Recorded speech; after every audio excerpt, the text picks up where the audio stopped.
Right, so following the first attack in 3 months on Yemen and the Houthis still blockading shipping in the Red Sea in solidarity with Gaza against Israel, and now with the capabilities to reach the Arabian and Mediterranean seas as well, which I covered the other day. At the time I was writing that video though, it came out that the Houthis had already retaliated by allegedly targeting for the first time a US warship, upping their game still further. A strike on the aircraft carriers, the USS Dwight D Eisenhower, which subsequently to that attack was then attacked for a second time. And this has resulted in all manner of claims being made as to the condition of that ship now, ranging anywhere from having been sunk by the Houthis to not having been damaged at all. And it's all Houthi stuff and nonsense. So who's telling the truth? The pro-US types or the pro-Houthi types? Well, the truth, however, might well be somewhere in between the two. Right, so this story may be straying into the realms of conspiracy theory at this point on social media, but it isn't dying down, so I figured it was worth a look at to see what the heck was actually going on. Have the Houthis really upped the ante now to the point of making not one but two strikes on a US warship? And have they caused significant damage, some saying it was sinking or it's sunk? But this would be one heck of an upgrade from, say, the sinking of the Rubimar, which was a bulk carrier, the one ship the Houthis we know have sunk. Besides which, the Houthis up until now, if true, which I doubt, have not sought to sink ships overtly anyway. They've not sought to kill anyone. They've rescued people from ships they've crippled, and have only done that to interfere with shipping headed to or from Israel, or domestic shipping relating to the UK or US due to their pro-Israeli stances and obviously the attacks they've meted out on Israel itself. So let's start with what the Houthis themselves have said about this, because, well, they do love a televised briefing. In support of the oppressed Palestinian people and in response to the crimes of the Zionist enemy against the displaced people in the Rafah area of the Gaza Strip, and as part of expanding military operations in the fourth phase of escalation, and in response to the American and British aggression against our country, the Yemeni armed forces, by the grace of Allah, carried out 6 military operations as follows. The first operation targeted the American aircraft carrier Eisenhower, north of the Red Sea, with several missiles and drones. This is the second attack on the carrier within 24 hours. The second operation targeted an American destroyer in the Red Sea, hitting it directly with several drones. The other 4 operations targeted ships belonging to companies that violated the decision to ban entry to the ports of occupied Palestine, including the ship Maina, which was targeted in 2 operations in the Red Sea and the Arabian Sea. The third operation targeted the ship Al-Iraq in the Indian Ocean. The fourth operation targeted the ship Abliani in the Red Sea. The operations successfully achieved their objectives with precise and direct hits by the grace of Allah.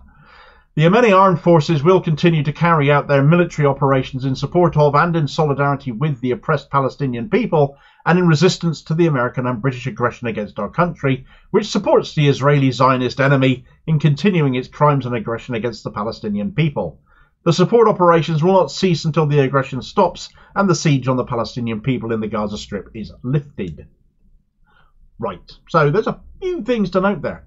The USS Eisenhower was targeted with missiles and drones for a second time. They don't actually confirm as to whether or not it was successful, that they hit anything, just that it was targeted for a second time.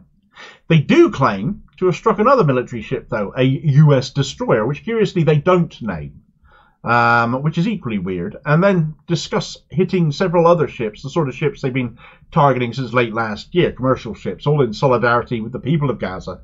We know this is the reason they've been attacking shipping after, again and again, and it would all stop if the US, instead of attacking Yemen, made Israel get out of Gaza.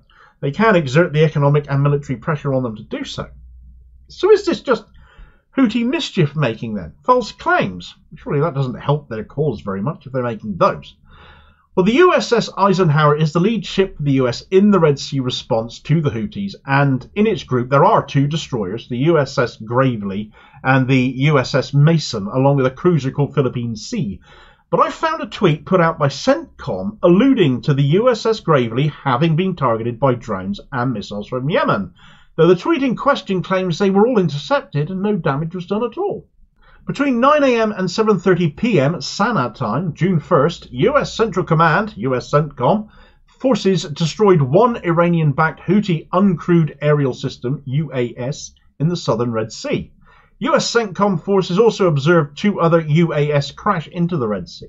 No injuries or damage was reported by US coalition or commercial ships.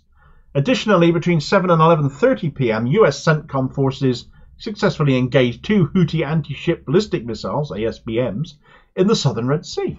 The ASBM were fired in the direction of USS Gravely and were destroyed in self-defense, with no damage or injuries reported by US coalition or commercial ships. It was determined these UAS and ASBM presented an imminent threat to US coalition forces and merchant vessels in the region. US CENTCOM's actions are taken to protect freedom of navigation and make international waters safer and more secure for US coalition and merchant vessels. This has also been the crack from US sources throughout. No damage done. The Houthis are full of it. They're bigging themselves up. Nothing to see here. However, there is a reason why the story is still growing in volume, and this is down to the reported movements of the USS Eisenhower since, as it has apparently been moving north in the Red Sea at a reasonable clip. Verifying that has been a swine. Military vessel movements, you can imagine tracking domestics is a lot easier. So I'm putting a heavy caveat on the reports of the movements of this ship at this point.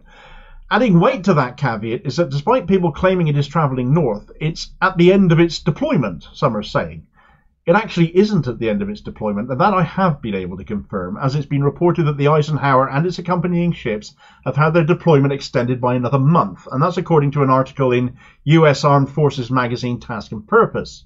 Now, being an Armed Forces magazine, could that just be providing cover for what might have really happened? Well, you can certainly argue it wouldn't necessarily be one of the most impartial sources regarding this, but if the Eisenhower is moving north, as some are claiming, why would that be if its tour of duty had just been extended? Why is it moving away from Yemen? Perhaps it is damaged. Well, certainly they don't want people to think that. You can certainly understand. And to that end, we got a bit of footage from the USS Eisenhower itself.